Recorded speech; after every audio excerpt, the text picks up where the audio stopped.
Welcome to Disconnected Earth. I've been watching this video from TLDR News, the 100 billion railway. Why is HS2 4 times over budget? I'll have the link below because I think it's a great video.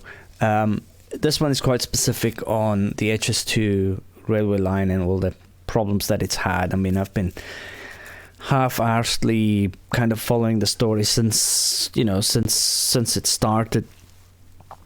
Because it always comes into play when people are talking about budgets and where the government can save money on one side, to kind of ease austerity. Because, 100 billion for a railway is a lot of money, especially when it's most likely only going to serve a small part of society. Fair enough, you can then argue, well, okay, that small part of society might be able to improve business and economically grow, and that should trickle down, blah, blah, blah, blah, blah, blah, blah, blah. And then you can ask questions about trickle-down economy and how well that actually goes and if that's actually a thing. But actually, I want to talk about something else. The 100 billion railway, why is HS2 4 times over budget? So in every instance that I know about where there was a government contract to build some sort of infrastructure, it has gone over budget. And pretty much every time it went over budget 2, 3, 4 times. Bridges, ferries, HS2, Scottish Parliament building the new one.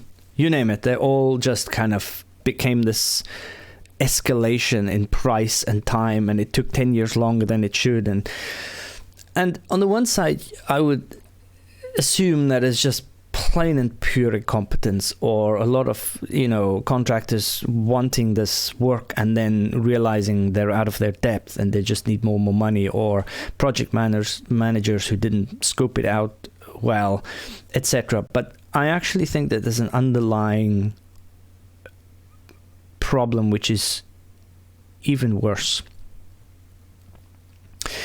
If you kind of follow the stories, you realize that every time the prices, the costs increase, it's always the contractors who increase the price. Obviously, they're the ones who say, this is actually going to be so much, halfway down the line, or, our overheads have increased, so we need to X, Y, and Z. Or there's always something like that. There's always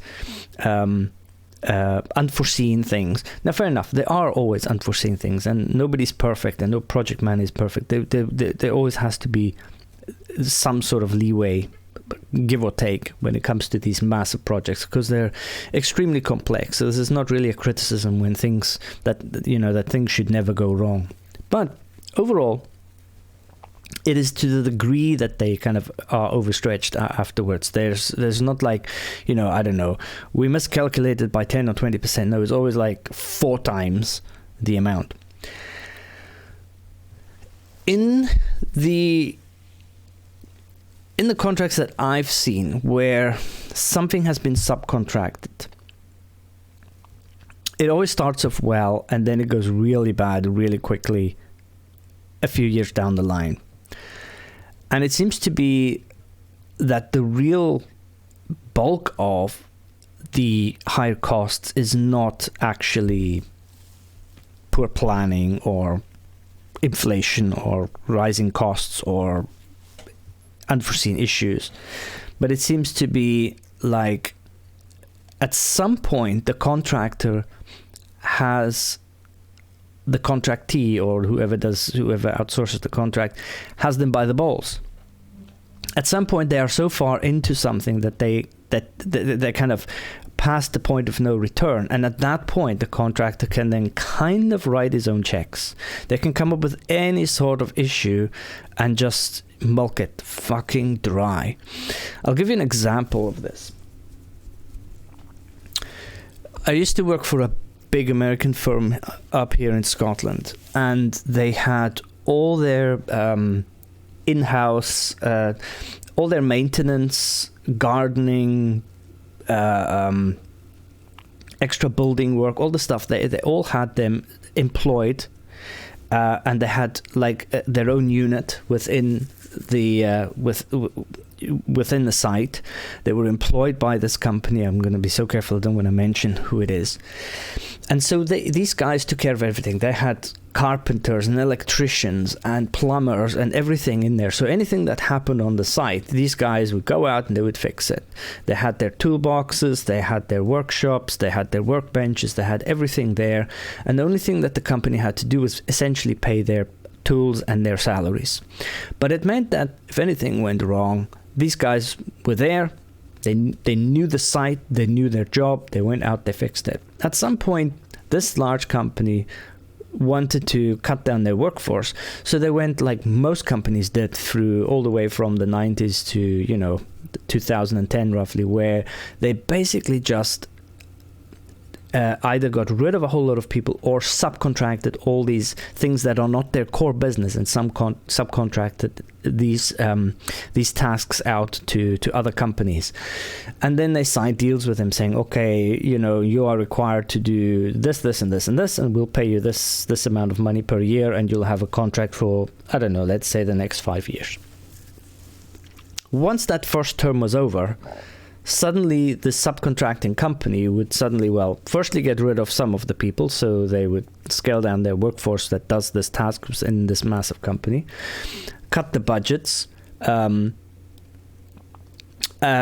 seriously scale down the actual operations, and say, things are so expensive now, if you want to renew the contract, it's going to be this much.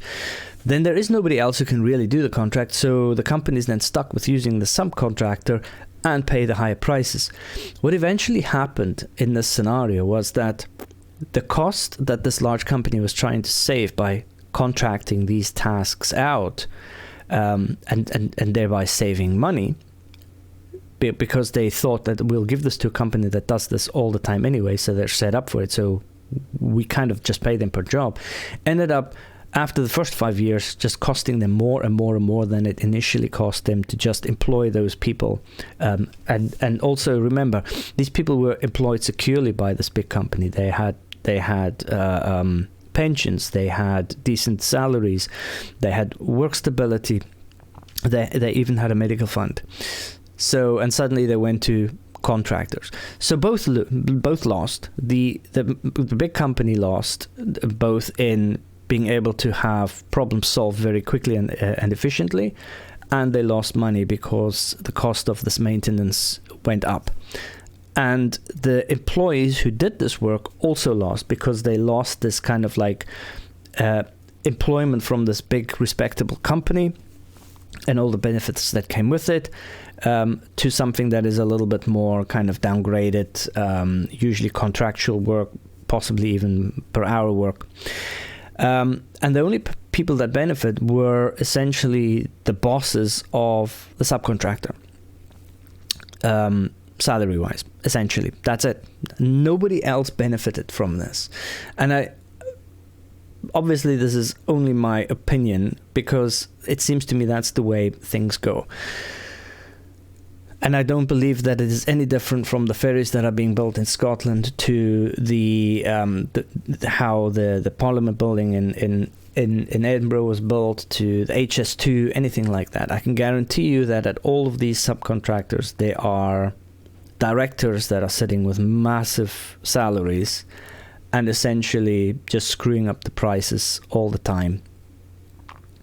Because there's a difference between things costing a bit more and some unforeseen circumstances pushing up the price a bit, to nearly every governmental, especially governmental contracts, always completely, going 3-4 times over their budgets.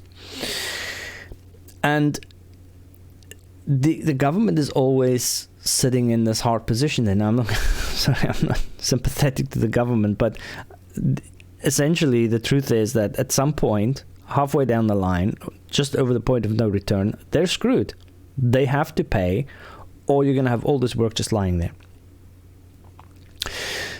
I wouldn't also be considering our current government and all the how they were dealing with contracts during COVID, I wouldn't be surprised if a lot of the contractors, the heads of the contracts, the directors, the owners of the companies that run a lot of these contracts for HS2, guaranteed are buddies, friends, family, wives, husbands, cousins of some Tory parties. It just wouldn't surprise me if that's the case.